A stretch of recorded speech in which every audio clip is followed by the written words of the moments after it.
Thank you very much, Yve, for coming on to talk to us today, because you are the only author that I'm working with who has pulled together a compilation of stories, and wonderful stories. So it'll be great for us to get an insight into the background there, and you know, how that came about and what were your challenges and all of those kind of things. So would you kick off just by letting us know how this came about? So it is quite old, this book, so it didn't happen until this year, but the project started in 2012 when I was doing an exhibition for, basically I wanted to do a photographic exhibition which combined my background and my current situation as a portrait photographer. So my background is in youth and community work. So I kind of see that as community, not just youth. And I was also at that point very angry about the position of women. I'd come across a statement by Yve Lavine, who wrote the Vagina Monologues, and she showed that there was 1 in 3 women in the world would be sexually assaulted in their lifetime. And I was just astounded by this piece of information. I just thought, this is just wrong. And how can that still be? And so I wanted to do something, but I didn't want it to be out of anger. I wanted it to be out of the fact that well, my thoughts were that we are violent towards people when we don't respect them, when we don't value who they are. And I thought we also have internalized violence as ourselves as women, aging particularly. See, I've let my hair go grey, because we've got all this anti-aging stuff going on, and I thought I want to do something that talks to everybody in every stage, and obviously I realised I couldn't do that. But I could do something which spoke to women when they aged and when about when they were young. So when that kind of crystallized, I thought, that's it. That is the thing to be talking about. But we've got some wisdom when we're older that we can kind of reflect on when we were younger as well. And so it kind of bridges a bit of a gap between the generations. And sorry, I kind of lost my train of thought there. No, well, I was just going to say that's actually a lovely perspective, though, isn't it? Because it's not as if we're a different person because of the years that have passed, but it is it's a really valuable insight that you bring to sharing this, because of course you're sharing the story with, well, we don't really know who in the end, do we? We never know how far a book is going to reach. Well, that's right. And I must admit, I didn't expect the take up that I got. I got lots of women wanting to speak, which surprised me. I had intended to only have 12 because I thought, oh, I'll do 1 a month, because I was working obviously and sort of doing this as a passion project. And I just kept on getting people being referred to me or self-referring, which was great as well, that wanted to be a part of it. And I was like, this is awesome. And yeah, I realised there was a need for a platform for women to share their stories. I don't know if anyone's watching Misrepresented at the moment. It's evident that there's time. We're finding our voices, we're taking the platform, not just waiting for it to be given, but just going, you know what, this needs to be spoken about. And as I said about the sexism, about internalized sexism that exists already as well, and our anti-aging, and sort of as we age, we don't like ourselves and we want to cover up everything and every wrinkle, every grey hair, and I just think that some degree we kind of like lessen ourselves and we just go, no, that's not okay anymore. We don't have to do that. I mean, of course you do what you want, but don't do it out of a dislike or discrediting yourself as a person, and I think that was where I was coming from in terms of my want to create a book opens discussion, that enables people to have a discussion, and self-reflect and look at a society as a whole. Yeah, I love that. That's a great intention. And you started off, it was a photographic exhibition initially, yes? Yeah, so my plan was to do it for 2014 for International Women's Day, which I did, and I was super lucky because Women on Boards were also having an exhibition at a space in I can't remember the name of the Tap Gallery at the time, and they had a women's arts prize, which was on International Women's Day as well, the week. And I was very fortunate. The upstairs gallery was open, empty, and I could take up that space there. So I got into that. They extended the exhibition, so the exhibition was so well liked. I got a free week. And then I also got it into Head On. So I put it into Head On. Those of you that don't know Head On, it's it kind of took over from the Archibald used to have a photographic component to it, which then got taken away many years ago, and Head On became the photographic competition. I didn't put it into the competition, but I put in a proposal for a solo exhibition, and I got accepted into that. And likewise, the exhibition was enjoyed in the area that I got. It was a community space at Surrey Hills Library, and they extended the time there as well. So it got an extra month, I think, of exhibition space. So people enjoyed it, which was great. And it's been sitting since 2014, wanting to get into a book. I spoke about putting it into a book before I'd even done the exhibition with the women that were in the book. And the opportunity of COVID gave me the time to do all the layout and compiling of that information. And so I know that there's an audience. Yeah.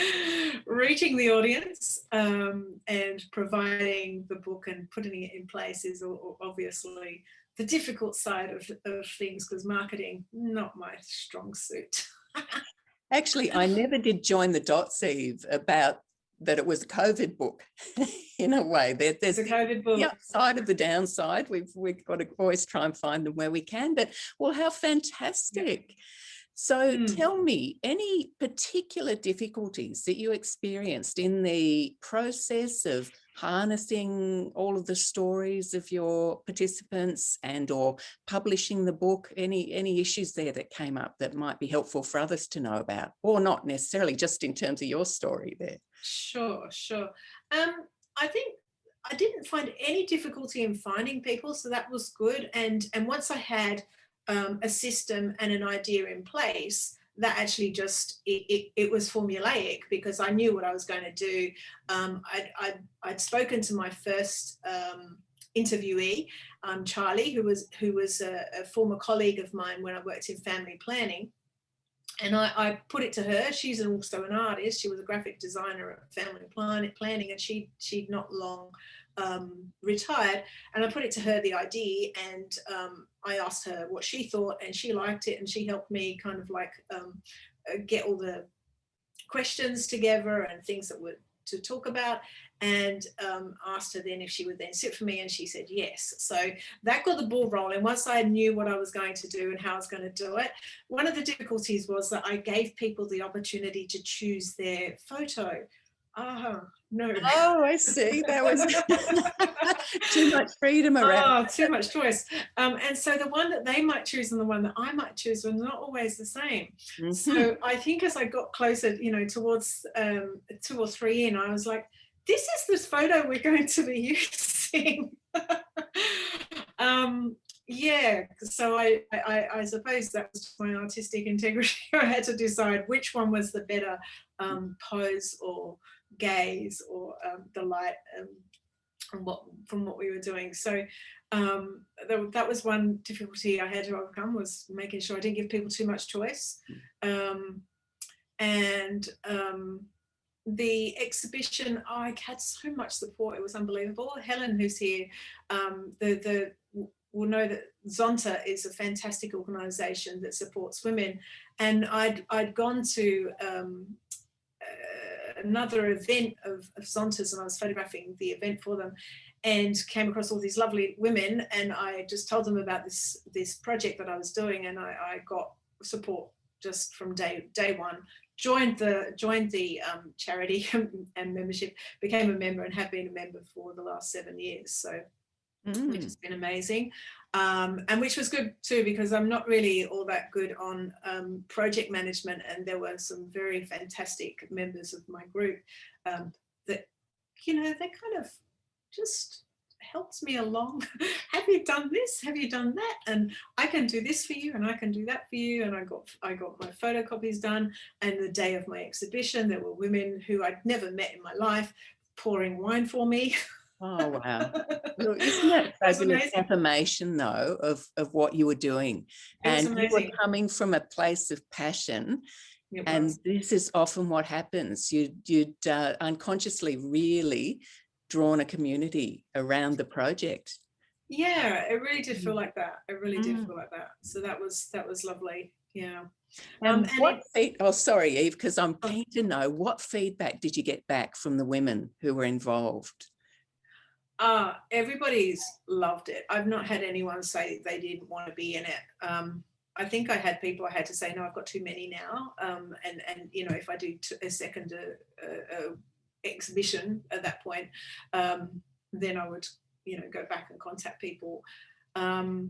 So I think the feedback, it was just completely positive. People really enjoyed being a part of the project and having their stories told and being in a book. You know, people have gone on and bought books for their grandchildren and friends and daughters and sons, and, you know, very proud to be in the book, which is very lovely, you know. And very nice opportunity that you opened up for them to have a conversation with themselves, really. You know, how often do we do that? Yeah, that's very true. That's very true. And in the second, well, what I like to do with the book as well, which I haven't had a lot of opportunity, or say the material, in the second exhibition that I had, we actually did a community event, and we invited people in, and we had a panel of speakers, and in that there was a lot of discussion where we can sort of look at where are young people today, and how do we view aging, and where are the positions of women, and it just opens so many different conversations basically. And yes, it is a good opportunity to reflect back. So part of this comes from when I was a community educator. I worked and did a job with council housing. It was in London. I used to work in Kensington and Chelsea, which all sounds very lovely. It's where the Chelsea Flower Show happens, but it's also got a lot of social housing as well. And we had a problem that was presented around young people and older people, and it was the older women and the younger women.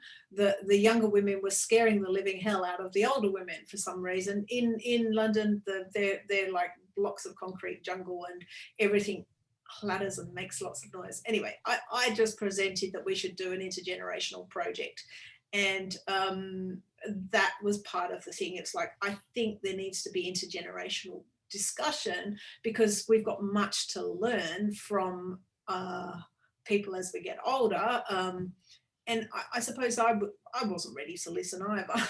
Of course, I've gotten older now. So our perspectives always change as and when our positions change. But I think giving that opportunity for older women to have a look back of when they were young, and recognising how they were viewed by older people, they were able to come to the party and sort of like understand that these young people were just making a bit of noise. They weren't really threatening them, but if they were being confronted, then they would get aggressive. Well, not aggressive, they were, when I say aggressive, they were just not physically, but angry, or something. A little bit angry, a little bit more not assertive, that's the wrong, aggression in some way. There weren't being built in the way that you could see that it's possible. Yeah, and so I think it's really good if we can open those doors to have a discussion and bring people to each other's understanding each other's position, basically. So once you've got more of a, oh, that's how you experience this. Oh, that's how you experience this, and recognizing that discourse that happens when we don't see other people's perspective at the end of the day. Yeah, great. And look, on to your least favorite topic, Yve, of marketing and promotion. What have you done? What's worked? What hasn't worked? And where you're at with that? Because I did see something about Dimex recently. Yes. A real goal you kicked there. Yeah, so I did hand over some of the marketing to I've self-published, but published with the help of Andrew. I can't say his surname. It's terrible. Kratos, and he's from Omni Publishing. Great. Omni Publishing. Omni, O-M-N-E Publishing. Did a beautiful job of your book. He did a lovely job, and so he's gotten me into Amazon and Booktopia and Dimex. And I must admit, I don't really know much about what's going on with that. It's a slow process. I've sold kind of like just out the back of my car quite a few, and I had a book launch. Of course, you've got to have a book launch during. Well, actually, we had a few. We could have more people. I think we had about 20 people. Yes, it was that window. It was actually a very long window of no real restrictions here. It feels like it was only yesterday. It's true. It's true. So that was in February, and so we had a reasonable turnout for that, which was great. And have done a little bit of writing, and then put up some little articles. But yes, I find that difficult because I'm not one to create content like that, I suppose, and be what's that word? Self-promoting. Promotional. Yes. Not so easy. Yes. Well, look, and the legacy of my childhood is having been said to me many, many, many times, don't be a show pony, don't have tickets on yourself, don't big note yourself. Yeah. Well, for those of us in business, those are exactly the messages that we have to put to the side. And, really it's the being seen, being heard as an author in particular, getting the word out about our books. And certainly 9 out of 10 of the authors that I work with, that's a big journey. That's really, but it's all in the interest of spreading the word, though, getting that. You've put so much energy and, great thinking and great collaboration and all of that brilliant, work that you've done to bring the book to fruition. And then it is, that's going to change people's lives. That those stories in that book will touch somebody so deeply that they potentially, whether it's a younger person who realizes that they haven't spoken to their mother for 9 months or something for no particular reason, or maybe there is a particular reason, but the journey of opening conversations is not one to be taken lightly. No, that's right. And I have had people sort of like say that they really have gotten into who they should speak to. And and that self-reflection and looking at the relationships. So it's interesting. It's good. And what's next, Yve? What projects you or is there a second version of the book? There isn't at the moment, because I am just trying to get myself established up here in Newcastle now. So I do have, whether it will go ahead or not, I have a small exhibition happening with Canada Bay Library with the book. I do have to contact them to see whether that's going to go ahead now that the lockdown's extended. That's a lovely little library. When's that one scheduled for, Yve? 1st of September.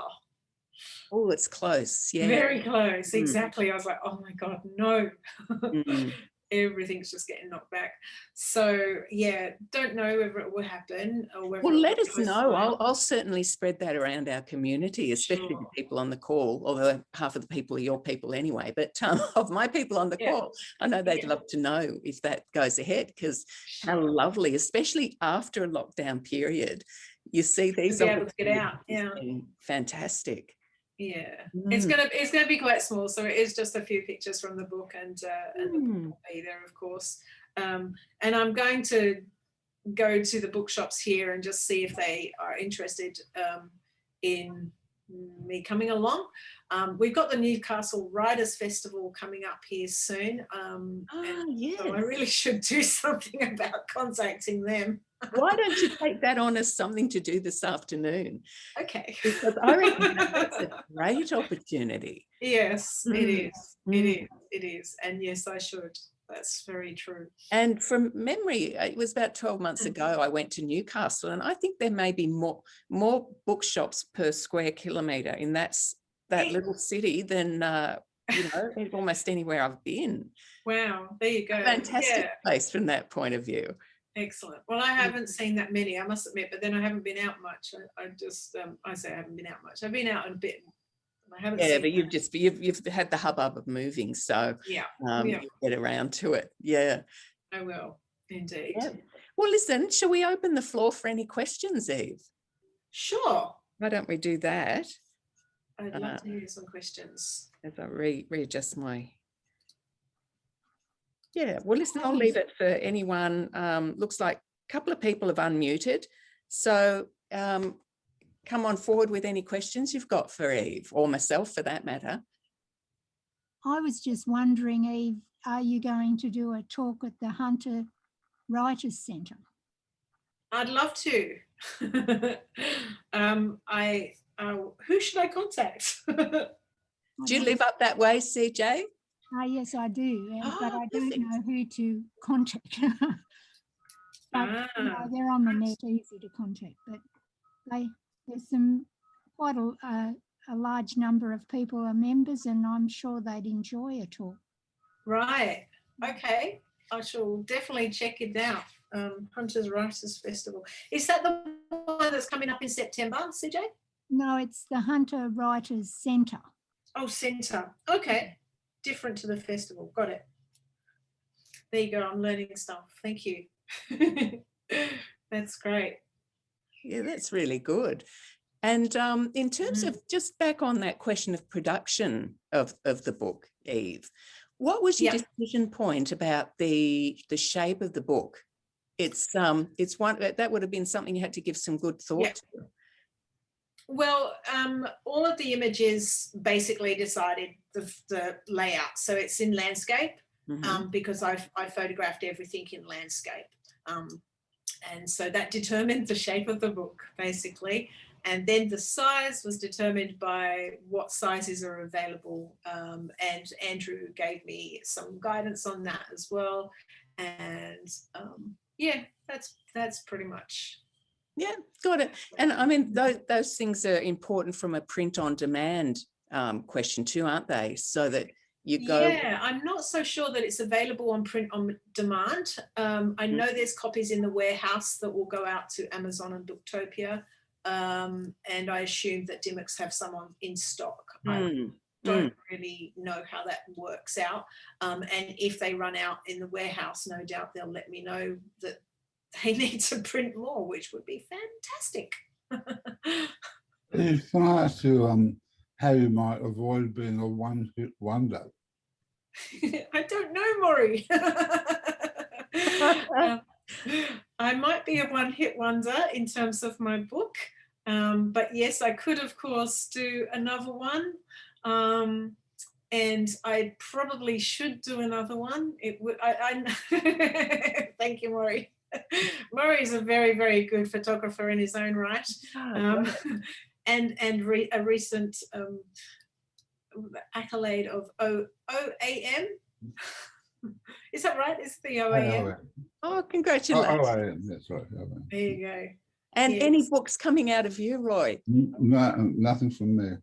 No plans. No plans. Fair enough. I leave it to the professionals. Hey, I strongly encourage you to do another book. Okay. I should do one on you, Maury. No. Whatever. It's a very, very interesting man, that's for sure. You're a great photographer and you should just do more. Thank you. Thank you. Would you do the same treatment with men, Yve? Look, I have been asked in the past. It's Interesting, often the most often asked question when I've been out talking is, will I do one for blokes? And my short answer is no. And the reason being, quite honestly, is that I think it is about the platform and voices to the voiceless kind of thing. And yes, there are plenty of blokes that don't have a voice. Absolutely, it's there is that. But I think aging and female issues, being a woman, I don't know. I think it could be done, obviously, and I'm sure someone in Men's Shed or something like that could pick up the idea and run with it there. Why not? I think that would be amazing. And I think it'd be really interesting to bring the two together, but I don't know that I would necessarily be the person to facilitate that. What's on your agenda now, Yve? You're looking at, well, we're looking at lockdown, but you're re-establishing, and photography is your main thing, isn't it? It is. Yeah, generally has been. It doesn't look like it's that at the moment, but anyway, that's just the nature of the times that we're in, unfortunately. And I'm quite happy to do other things, that's for sure. Yeah, and I suppose I wouldn't mind facilitating discussion groups and stuff like that. What I would have really loved to have done, and we were looking at the Older Women's Network, and I were looking at trying to get a grant at one point to do a project with young people and older people to maybe make a little bit of a play out of the work, or, you know, something which facilitated discussion and more people involved. Basically, I'm not a playwright, that's for sure. I don't know that we could just pick up people's stories, but we could work with some of the elements of stories involved and do something around that. And again, it would be bringing back the idea of intergenerational. It's been fabulous to get an insight into how you've done what you've done, Yve, because it's quite the achievement. Thank you. Thank you. And Yve, if anybody wants to contact you, in fact, you've got, with your background there, you've got. Oh, that's just my logo. So do you want to give people the details though, Yve, if they need any photography or hear of anything that might help with the promotion of your book? Yep, sure. So my contact details are Yve@lavinephotography.com.au. So that's my name, Yve@lavinephotography.com.au. And my phone number is 0417 430 088. I'm online there. I'm on LinkedIn. So if you pop to my name in, you'll find me. I'm quite infamous. Well, you are. You do some great stuff on LinkedIn. I just like following what you're posting, because there's some really, you've got a very creative mind. There's no surprise to anybody about that, but you do have a wonderfully creative mind. And so it's Yve Lavine with the Yve is spelt YVE. That's the only thing I would add there.